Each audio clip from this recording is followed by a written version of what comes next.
Hello guys, welcome to my YouTube channel. आज हम आधुनिक भारतीय आर्य भाषा हिंदी का विकास के बारे में डिस्कस करेंगे, तो प्लीज़ मेरे चैनल को लाइक एंड सब्सक्राइब ज़रूर करें। आज का हमारा टॉपिक है आधुनिक भारतीय आर्य भाषा। इसमें करेंगे हम हिंदी विकास की आधुनिक भारतीय आर्य भाषा का जो विकास है वो कैसे हुआ था। तो सबसे पहले हिंदी शब्द ईरानियों की देन माना जाता है। ठीक है, वेरी इंपॉर्टेंट है ये कि हिंदी शब्द किसकी देन माना जाता है। ये माना जाता है हमारा ईरानियों की देन माना जाता है। 500 ईसा पूर्व दारा के अभिलेखों में हिंदू शब्द भारत के लिए प्रयुक्त हुआ था। किसमें हुआ था? 500 ईसा पूर्व में क्या हुआ था? दारा के अभिलेख में क्या हुआ? हिंदू शब्द भारत के लिए प्रयुक्त हुआ। हिंदू मूल रूप से सिंधु का फारसी रूपांतर है। ठीक है, ये क्या है? हिंदू जो शब्द है वो क्या है? वो मूल रूप से सिंधु का फारसी रूपांतरण है। ठीक है, आगे बोलते हैं कि ईरानी बादशाह नौशेखा के हकीम बजरोयन ने पंचतंत्र को कालीला व दिमना नाम से अरबी अनुवाद करवाया था। ठीक है, किसने करवाई? ईरानी बादशाह नौशेखा के हकीम थे बजरोया ने पंचतंत्र का क्या किया? कलीला व दिमना नाम से अरबी अनुवाद करवाया। इसी ग्रंथ की भूमिका में बुद्ध जमीर ने लिखा है कि यह अनुवाद जवान ए हिंद संस्कृत से किया गया है। अब कौन बोले? इसी ग्रंथ की भूमिका में जो बुद्ध जमीर है उनका कहना है कि यह अनुवाद क्या है? जवान ए हिंद संस्कृत से किया गया है। ठीक है, अब किससे किया ये अनुवाद? किसका किया? कलीला व दिमना नाम से क्या किया था? अरबी अनुवाद करवाया था। किसका करवाया था? पंचतंत्र का। अब ये पूरे जो क्या है इसी ग्रंथ की भूमिका में बुद्ध जमीर बोलते हैं कि ये जो पंचतंत्र है ना, यह अनुवाद जवान हिंद संस्कृत से किया गया है। ठीक है, अब पंचतंत्र का किसमें आगे? पहले तो आगे हमारा कलील व दिमना नाम से, और नेक्स्ट आगे जवान हिंद संस्कृत से किया गया है। ठीक है, नेक्स्ट आ जाता है हिंदी शब्द फारसी शब्द है। हिंदी शब्द कौन सा शब्द है हमारा? फारसी शब्द है। ठीक है, जिसका अर्थ हिंदी या भारत की बोली है। ठीक है, पहले तो क्या माना गया कि हिंदी शब्द क्या है? ईरानियों की देन माना जाता है। हिंदी शब्द क्या माना जाता है? ईरानियों की देन माना जाता है। नेक्स्ट अब ये बोल रहे कि हिंदी शब्द क्या है? एक फारसी शब्द है जिसका अर्थ क्या है? हिंदी या भारत की बोली।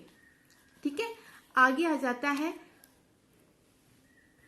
भोलानाथ तिवारी। भोलानाथ तिवारी बोल रहे हैं कि हिंदू शब्द का प्राचीन प्रयोग। ठीक है, अब क्या बोल रहे हैं कि हिंदू शब्द का क्या हुआ है? प्राचीन प्रयोग जो हुआ वो कहाँ मिलता है हमें? निषिद्ध चूर्णी ग्रंथ में से मानते हैं। ये ग्रंथ है हमारा निषिद्ध चूर्णी ग्रंथ। ठीक है, इसी से क्या कर रहे हैं? हिंदी शब्द का प्राचीन प्रयोग जो ये मानते हैं। ठीक है, अब आगे बोल रहे हैं कि एक अन्य मतानुसार हिंदी शब्द का पहला प्रयोग। ठीक है, एक और है मत, क्योंकि अलग अलग विद्वान हुए हैं, उन्होंने क्या किया? अपने अलग अलग विचार इसके ऊपर रखे हैं। ठीक है, कि हिंदी का विकास जो हमारी आधुनिक भारतीय आर्य भाषा है उसका जो विकास है वो कैसे हुआ। तो सबके क्या है? इसमें अलग अलग मत हैं। अब एक और अन्य मत के अनुसार क्या बोल रहे हैं ये कि हिंदी शब्द का पहला प्रयोग जफरनामा में शरफुद्दीन याजदी ने 15वीं शती में किया है। कौन सी शती में? आगे ये 15वीं शती में किया है।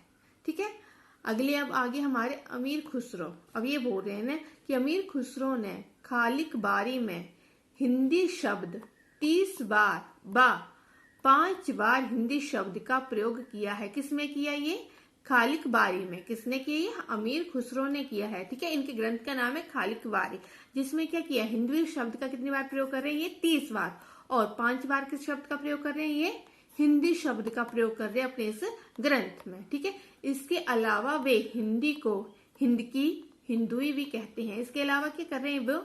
ये बोल रहे हैं कि वो क्या करते थे?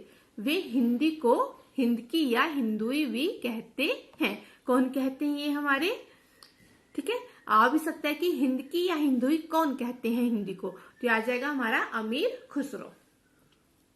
आगे है नेक्स्ट है 17वीं सदी के अंत में औरंगजेब की दक्षिणी विजय के साथ साथ हिंदुस्तानी जुबान भी वहां पहुंची जहां उसे जवान उर्दू या मुअल्ला या शाही डेरे जुबान नाम दिया गया। ठीक है, आगे आ जाता है नेक्स्ट 19वीं सदी के आते आते मतलब 19वीं सदी के अंत तक आते आते हिंदी का प्रयोग उर्दू या रेख्ता के समान होने लगा।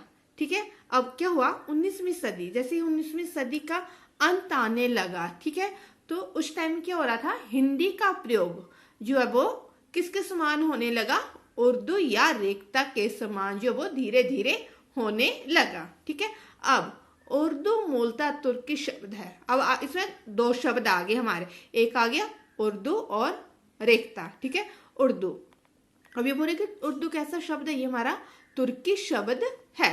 इसका अर्थ खेमा या शाही शिविर माना जाता है। इसका अर्थ क्या माना गया, खेमा या शाही शिविर माना जाता है।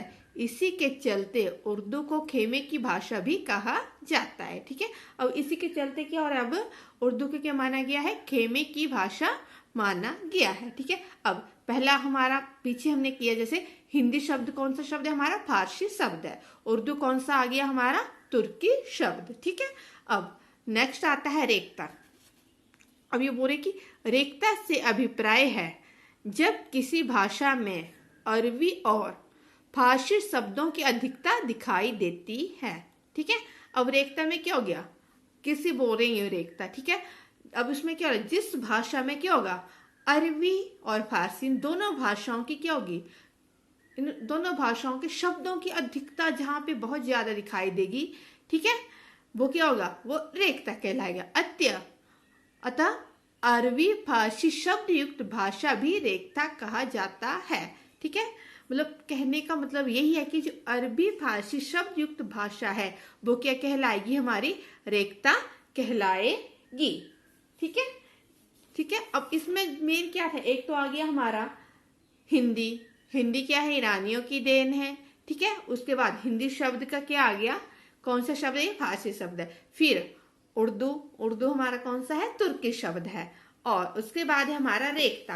रेख्ता कौन सा शब्द आ गया हमारा, ये आ गया हमारा अरबी फारसी से मिश्रित। ठीक है, जहां पे क्या होगा, ऐसी भाषा जिसमें अरबी फारसी युक्त शब्दों का प्रयोग होगा। ठीक है, ठीक है, आगे आ जाता है इसमें फारसी में रेख्ता का अर्थ क्या है। ठीक है, तो फारसी में रेख्ता का अर्थ क्या है, गिरा हुआ या गिर कर बनाया हुआ ढेर। ठीक है, ये इसका अर्थ किस में ले रहे हैं, फारसी में ले रहे हैं। ठीक है, नेक्स्ट है नए अर्थों में हिंदी का लिखित प्रयोग। ठीक है, अब नए अर्थों में क्या आ रहा है, अब हिंदी का लिखित प्रयोग कैप्टन टेलन ने सन 1812 में फोर्ट विलियम कॉलेज के वार्षिक विवरण में किया गया था। ठीक है, कब किया गया, हिंदी का लिखित प्रयोग नए अर्थों में, मतलब पहली बार जो हो वो कैप्टन टेलर ने किया था सन 1812 में। और कहाँ पे किया, ये फोर्ट विलियम कॉलेज के वार्षिक, ठीक है, जो समारोह था उसमें किया। ठीक है, नेक्स्ट है 14वीं से 19वीं शती विशेषता 17वीं शती तक खड़ी बोली गद्य का क्रमिक विकास जो वो दक्षिणी हिंदी के रूप में होने लगा। ठीक है, किस टाइम में हो रहा है ये, 14वीं से 19वीं सदी। ठीक है, मतलब जो इसका बीच का टाइम है, जैसे 17वीं शती आ गया। ठीक है, हो कौन सा इसमें रहा है, वैसे 14वीं से 19वीं, लेकिन बीच का टाइम हमारा आ गया 17वीं सदी तक खड़ी बोली गद्य। ठीक है, जो खड़ी बोली गद्य है ना, उसका क्रमिक विकास जो वो दक्षिणी हिंदी के रूप में हुआ। ठीक है, तो गाइस आज के लिए इतना ही। अगर मेरा वीडियो आपको पसंद आया होगा तो प्लीज इसे लाइक एंड सब्सक्राइब जरूर करें।